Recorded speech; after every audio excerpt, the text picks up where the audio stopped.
ညနေတော့လာမလိုက် ကိုကြီးနိုင်ညစ်နေပါလေ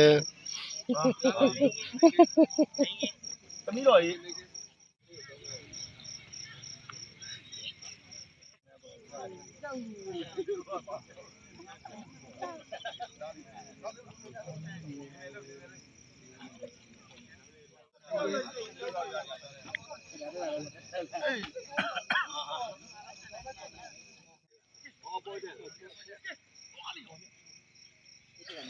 ခေါ်ကြကငိမ့်သားမှရမှာမရ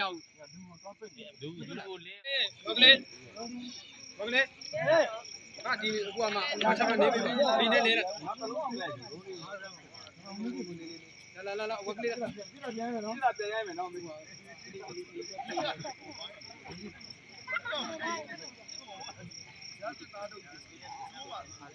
က်ကလေးပြန်လာ